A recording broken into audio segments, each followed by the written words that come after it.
115. That is the number of Americans who died last year as a result of the misuse of, in addition to, opioid medications. Opioids, or painkillers, are commonly used in the healthcare industry for the treatment of pain in patients. 64,000.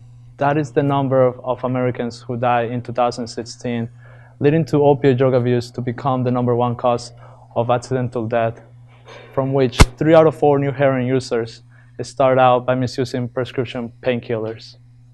According to the Center for Disease Control and Prevention, the estimated death toll for 2017 is estimated to be closer to or over 70,000 deaths. This means that this is 76 deaths higher than the daily death rate from the previous year. Just as a show of hands, how many of you have heard of or seen someone who has experienced prescription drug abuse or opioid addiction-related problems? The following image is slowly becoming a norm in the lives of Americans as the effects of the ongoing epidemic exacerbates, covering all corners of our nation.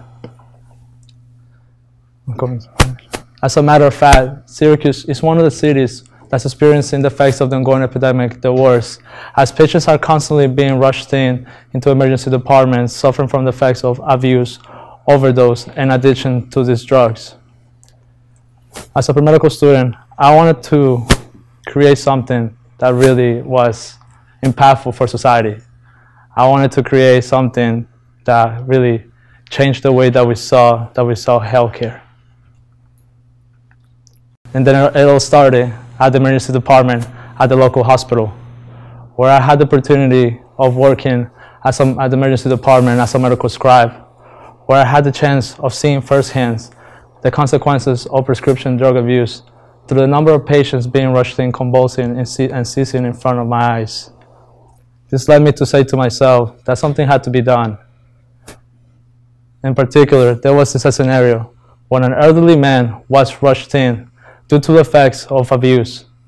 He was actually undergoing withdrawal symptoms as a result of heroin usage. I still remember the look in his eyes of hopelessness and just wanting someone to be there for him. But yet there was nobody. And as I was just following the doctor around, taking notes, I wanted to do something more. I wanted to create a bigger difference, but I didn't know how to. This is what led me, after 2 months of working there, to say to myself that enough was enough, and I wanted to create something magical that really stood out for everybody. Additionally, as that patient was undergoing, as the physician was assessing the patient, I didn't really appreciate the way that himself and the nurses were referring to the patient, as he was a recurring patient because of his addiction to heroin. I didn't appreciate it. Why? Because you are nobody to judge anybody, because you don't know whether in the next 5 or 10 years that's going to be you in the same footsteps.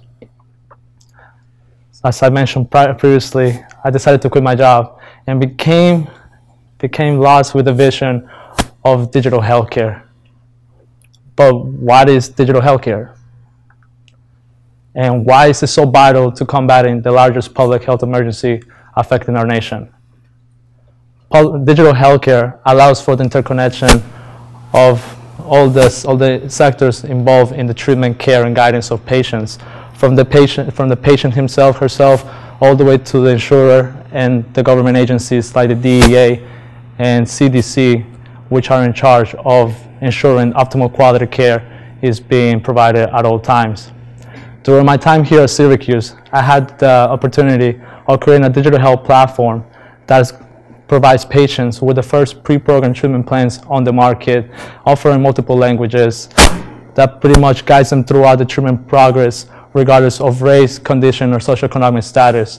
We are currently actively working with insurance providers and government agencies as we strive to really introduce a solution where we can provide anybody with the treatment, care, and guidance that they deserve. Today, I feel honored to stand in front of all of you and have the ability of spreading the message that enough is enough, and it is time to take action and empower patients and providers to better track, manage, and improve health and healthcare delivery for everyone. As my college career comes to an end, I could not be any more proud of how far I've come, especially as an individual coming from what people call the slums in Colombia, where I was projected to not be anybody in life. I'm proud of how far I've come to the point of standing here in front of this marvelous crowd and have the ability to share the vision that you can be anybody and really tackle any kind of problem as long as you always keep in mind that what you're doing is to better society. I want to really take this opportunity to tell other minority groups that do not let where you come from determine your faith. I want to have the ability to tell others that to not feel ashamed based on what's happening in the current news and everything. Just because as minorities, we are built, we are expected to lose, but we are built to thrive. No matter what your race or what your socioeconomic status is, I want to challenge everyone to overcome the boundaries, the barriers that society has built upon us. I want to challenge everyone to be the best person that you can possibly be, to at last make society a more inclusive and better place for everyone. Now it is the time to change the world. Thank you.